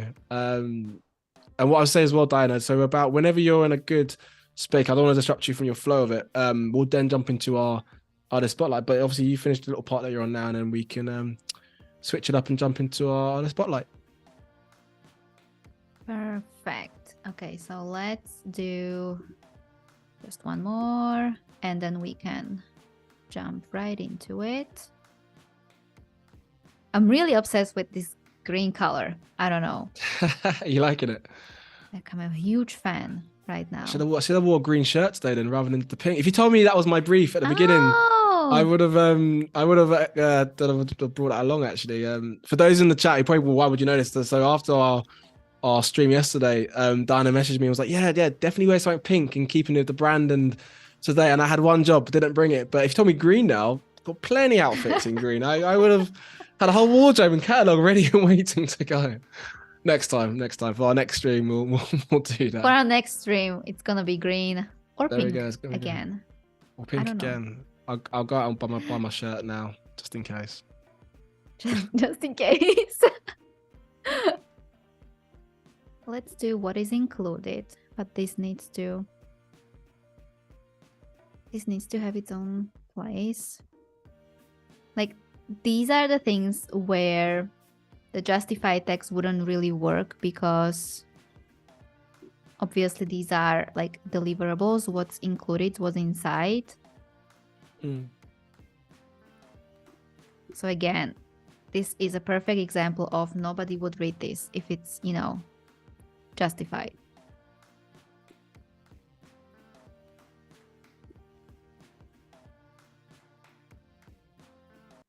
I know we touched on it yesterday as well, but like the importance as well of with text, especially when if it's a lot of text or very little, is legibility always needs to be key, right? Especially for those maybe who find it difficulty reading maybe small text or text on top of color and so forth. So that in itself is a whole thing, the accessibility of how people view copy. So I guess always keep that in mind when you're doing your branding. Okay, so we'll do this. I feel like this is gonna be cool. Hopefully. Yeah. I remember when we obviously jump into our artist spotlight, we'll definitely jump back onto this as well. We can I would never take you away from this design. It's like I want to see how it's going to finish up because it's looking good. So we'll definitely now I have it in my head. I feel like we will be safe to jump right in. Nice. We should be fine. You kind of needed to just have it there, right? Just yeah. Just so I don't forget the thoughts. I get that. Awesome. Well, my friends, this is that time of the segment now where we're going to jump in to our artist spotlight. And obviously, we've told you it was a good one, and it very much is. So we'll get that up on the screen. You guys can see. So today we have got Enrique Porretto from Mexico City, who's a graphic designer. And I mean, I don't know where to begin really, because everything looks beautiful. But I feel like, should we just take a project each and maybe send some love into it? Do you want to go first and pick out a one that you're vibing with? I can see some pink. Is that all it took? I love that. It's just like the pink is just like. I mean, there's a few pinks. Which ones are you going towards? There's a This few one. pink I want to see thumbnails. what this Okay. is. Oh, Ooh, I love wow. this. Okay. I love how you both went ooh at the same time. I was also like, that was in keeping. Wow. Okay. The color palette is strong Wow. with this one. Okay. Very, very. I mean, the I mock-ups, love right? I this. guess we touched on mock-ups, but you can see what he's. I feel like that maybe even staged, or maybe it's actually not Yeah, even mock-up. It's 3D probably. animated. Not too Probably. sure. Rose petals and saffron. Baking powder. So this is a baking powder. Okay. Beautiful, beautiful designs, Enrique. Kind of animation as well, illustrations that he's got. It's nice because he's got quite a mixture of different things kind of happening, right? And even I don't know if you find what's really cool about this is like the font of like where it's got the sorry, what was it on the one just above? You've got the loosey goosey, like the double O is like the shape of it is in keeping with the mock-up, right? And yeah, I don't know how you'd even describe it, but like the chubbiness of it. Oh, chubbiness, yeah, the that's chubbiness. the word. Chubbiness. I open no injustice to that there. It's looking good. Yeah, it's looking really nice. I love Baking this. powder. Okay. You've got a few mock-ups as well. Business card, t-shirts. Looks like a bubble gum. Very, very cool. I can see as well in the chat, people are loving the visuals. So if you're in the chat, Enrique, massive, awesome work. Very, very cool. Yeah. Massive well done to yourself. Good. In all colors, yeah. Basically. Oh, I love this even one. the color palettes. Flowers. That's cool. That's very cool. Okay. Yeah, I feel like he might have. I mean, I don't know for certain, but I feel like he might have staged that one himself. The mock-ups, maybe. It's like, do you know what I mean? Like he might have art directed. Looks like, himself. Yeah. Wicked. Okay. Should I? Only because I might have obviously being a host, I was able to check on the host the art before, and the one that I really like. If you could scroll up a bit further up, I think it's the top right-hand corner. Up. Yeah. There's the water can. Yeah, that one. This one. Yeah, that one's cool. I saw it already. Sorry, guys, I already saw it before you, but it is a good one. I'm excited to share this. Yeah, the brand is very, very simple. Again, like we kind of spoke about, but I love how he's just kind of, broken it into the segments. The first one being the branding and the color palettes, and how it's the really icons kind of interesting. used. Yeah. Yeah, it's very, very cool. But even the shape of the bottle, no, the shape of it's cool. Yeah. Is it glass?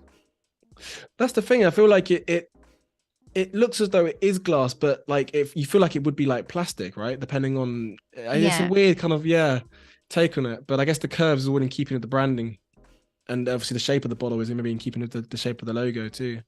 But I remember seeing this. I have never seen a bottle like this. Never. That's a nice way to end as well, with like a sort of backdrop. Very nice. And then if we go on to one last one, and you can choose this one again. Which one? Is it going to be pink again, Diana? Is it going to be a mix it up? Let's do this one. I feel like I want to see this one. Milk. Okay. Cool font, actually. Oh, it's a font. Ooh. Nice. Oh, that's cool. I love when you get those kind of when they break it down like that. You see the alignment of how it's actually come about. Very cool. So you see, this is where I get the inspiration. You look up some fonts and then like the presentation of the fonts. It's super clear. And I can see as well in the chat as well, but everyone's absolutely loving the designs. I can see the comments coming in. But that's the beauty, right? But again, the Behance, right? Because this is a Behance profile you guys are seeing if you're very new to it. And you're going to see many designers that are just as talented as Enrique to sort of see how they operate. And of course, you follow them, you share work, you see how they operate, and reach out, of course, to connect with your community. So, yeah, I love that you just did a little appreciate there as well.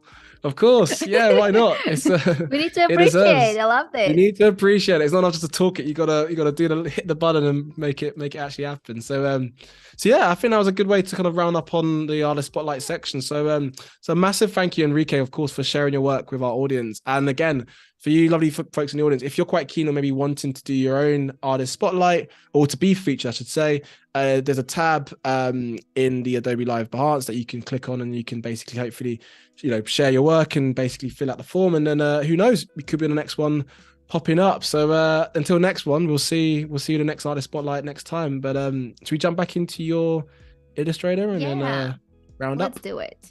Awesome. Yeah. So let's create this one. I feel like we need to do this separately just so I can align everything properly. But let's use this font. Maybe.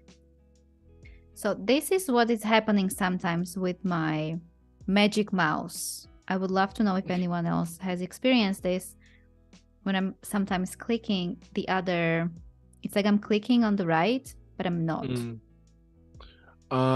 you know what? I feel like it could be a am I saying that right? Calibration on the, you know, when you go to like settings and you check on your mouse, and it could be if it's, it could be one of those ones. I need to have a look at that. The magic's not working, Diana, in keeping with your Harry Potter favorite. So I had to. I mean, if the pun was there, you set me up for it. I walked straight into that one. I love that. I love that. Yeah. So I'd say as well, because I definitely want to make sure that we're in a good place, but I also want our lovely audience to know how they can reach out with you. So I would say we've got about another 6 minutes or so, and then maybe we do like maybe a nice little recap of what we kind of done for the past 2 days, and of course how people can follow up with you as well. So yeah, I hate to do the whole countdown clock, but we're in a good place. A lot can happen in 6 minutes, right? A lot can happen. 6 minutes. 6 minutes. Okay. I feel like we've done quite a lot, you know, because there are a lot of like moving pieces, I would even say, when you're creating something like this for like online launch, preparing for online launch. So there is always something else that you could have created, some other assets as well. But yeah. We've got a great comment from, oh, sorry, go for it. I'm listening to the comment. We got the comments actually from your team member actually. Brittany said that I know we're launching this brand in March, but she said that I don't think she can wait.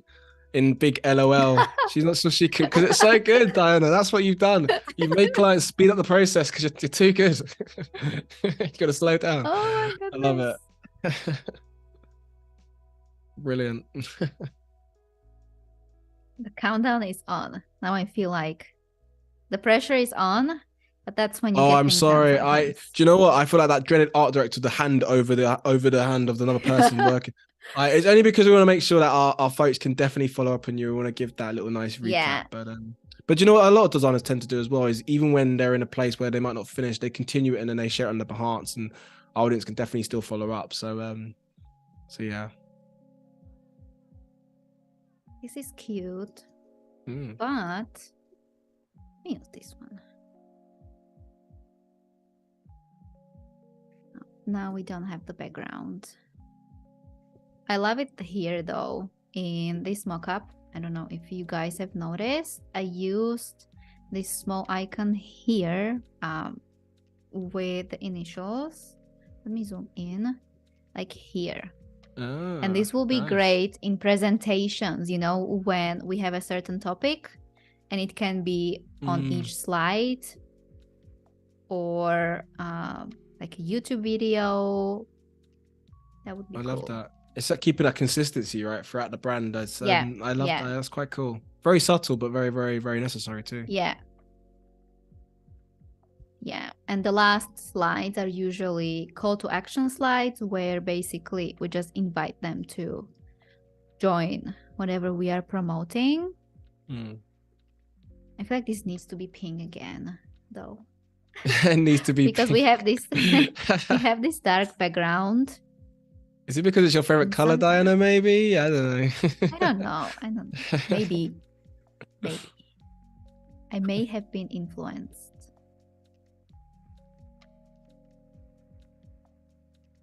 Poking from behind. That's my thing again with these icons. Yeah, the arrangement on Illustrator, you can like put things to front to back. It's a jigsaw piece in itself, right? Sometimes I always find that when you're trying to like find the right thing. But It's looking good. It's looking very good. So we have, this one will be green, pink. Join the waitlist, but then we're also leaving a space for the link itself because this is on Instagram stories, so there needs to be a space where they can actually link it. Nice. So sometimes what I do is that I remove this part, and this could be a bit larger so that it fits the link. It's interesting now our brains have to think in that way, right? Because I know that was I don't know if that was quite a new feature where you can add links on stories, but I remember thinking that makes so much sense, right? Because you can, like you said, you've got the space extra just for when you could add on top. So that's quite cool. Exactly, you're keeping that in mind. Nice. So just keeping the space here. So we always have graphics that, introduce the program, something about the program. We have what's inside the program, and then we always have like a call to action that sometimes you can just use just as a standalone graphic on social media whenever you feel like not showing up during your launch. That's the trick. Can you imagine? That's the trick. Who does that? It doesn't show up at launch. They're that cool. I love it. Yeah. Some days, some days you don't want to show your face. So what do? You use these graphics. Perfect. Nice. Right? I love that. So should we do like a nice little a little recap from the very first day? Maybe like a few minutes, and then obviously we'll jump into a bit of your social media. Cool. So let's jump here. We have started with an overview of an online membership that we are branding over these 2 days. This membership lives under the main brand, which is called Socials and Stilettos. It's a boutique style marketing agency based in Toronto. So the main branding is already done, and we have created a sub-brand, or, like a subdivision of the business that has a couple of colors pulled from the main color palette, and I have adjusted a couple of them just to fit the beautiful dark green color that we have picked out together. What we wanted to, team effort. I love that. Another team effort was picking out the typography, right? We've had the poll yesterday, and I think we have landed on like a really good combination here. For sure. Yeah. Every designer thinks they have landed on the best combination, right? No, but when you've got all these like lovely folks, like we had a poll yesterday, you feel like there's a lot of people that are having their own opinions and voting what they like. So, when you've got everyone kind of helping, can't really go wrong there, can we? And I think they chose the best option too. They're looking good. That's true. So then we have expanded the brand assets, not just the main logo. We have created some icons here, some sub logos, so we can use it in promotional assets, such as these, the mockups. So this was the first mockup we have created. We have just pulled in a copy from like a sales page document, basically, and the photos with logos and cute little icons at the bottom. Nice. And then we have the second one, which it's a bit more like a clean and specific for the program. And then what we do with the mockups, we have used them in our promotional graphics over here. I'm obsessed with this one. I feel like is that your favorite catchy. one out of all of the designs? Yeah. I feel like it's really catchy. When someone sees the graphic, you sort of want them to continue reading the next ones, right? So that's what we have created. Promotional graphics, after all. Nice. So you've seen it, my friends. You've seen it over the past 2 days, how the magic has happened, and organically as well. Again, the design process, and of course of seeing the Diana's work, how it's kind of come about. So Diana, how would people like to reach out to you on social media, website? What's the best way for our folks to kind of reach out and know more about you? Yeah, so the best way is always to connect with me via social media. So Instagram, deeplyrooted.studio. If you are a designer, feel free to DM me. I do have some free resources for creatives. Nice. And if you're a female founder, you can visit the page as well, because I share a lot of behind the scenes we have recently rebranded as well. So you can click the link in bio to have a peek at our new cool website, or scroll down to sort of see all of the projects that we have worked on over time. Let's head to the website. So this is where you can find everything about Deep Rooted Studio, the services that we provide. There are some specific project examples under portfolio. So yeah, feel free to browse through social media and the website. So with your website, I mean, is there anything in particular, because again, we've got a few minutes maybe, so like your portfolio that you would like to share maybe, like as a particular thing that you worked on, or something that, because again, I mean, when I first browsed your website, I remember thinking to myself, you could just spend on here all day, because the font, I mean, there's a lot happening, right? But it's a beautiful, beautiful site. Thank you. Do you find it easy creating the site? I mean, that in itself is a thing, right? Trying to get it in a way that you're comfortable with. How did that kind of come about? So this time I said to myself that I am not going to overcomplicate things, and it helped a lot, right? Especially as a designer, it can be really in your head. You want this to be really perfect, but sometimes simplifying and removing things that, you know, either don't work or are outdated, just throw it out, and the process is much easier, right? But I really had fun creating this portfolio. So this is one of the latest projects. Again, it's very similar to what we've been doing over these 2 days, because we have created mockups, some promotional graphics, program logos. It's a certification, so we've been creating a sales page for it. Then these are digital products, contracts in particular. I love that you've got links as well. You've got links to so obviously there's links to the website itself. That's cool. So you can actually, that's I mean, one thing I noticed when I browsed your site was the color palette, because it's so strong in all of the brands that you work with. Yeah. And then we have another one. This is a photo booth service. This is a service provider, so it's an agency. Again, we have created a lot of product logos, sales pages, promotional graphics. So I feel like, oh, this is the one with the snake. Yes, going back. Okay. Poking behind, so it's not really like it's obvious, but I managed to find the perfect font combo. Yeah. But I like how it's in keep, because I remember you spoke about like trying to find the right font, and even the curve and the shape, how it links in. That's really cool. Like I just saw, I think a slide has gone by, but how it's, I'm not sure what letter it is. Is it the R or the A? It's in the P, and then in the main logo, it sort of creates almost like a 8 shape, you know, infinity shape. So we wanted a snake, but also infinity shape. So that's what I've been trying to achieve with this project. Very nice. Cool.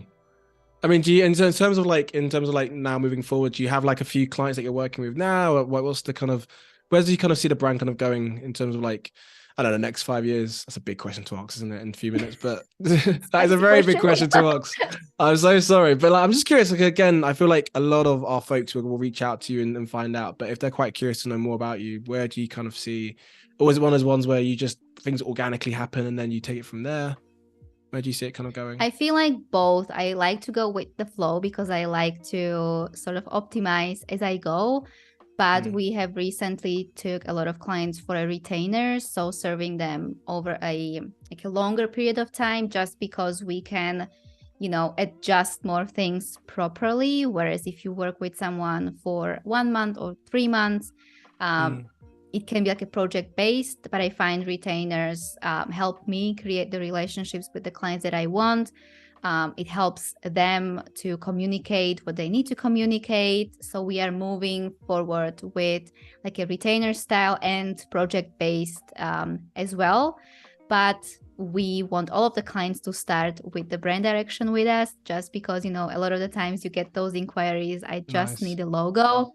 Make it pop, right? The classic question. Yeah, make it pop. Can I just have a logo? So staying clear from that. Well, you heard it, folks, my friends. If you need any kind of branding doing, Diana and her team is the way to go. But Diana, it's been an absolute pleasure to host you. I'm sure. Have you had a good time as well? Have you enjoyed it? I've had the best time. Yeah. Amazing, The best spicy time.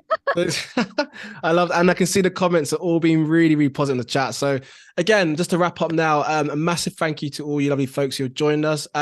Just to mention now, Adobelive will be back tomorrow with our evangelist for a full day of masterclasses, followed by a new episode of Office Hours with Nick Longo and Andrew Hortzriddle. So trust me, you don't want to miss that, my friends. So on that note, Diana, a massive thank you for joining us for these 2 days.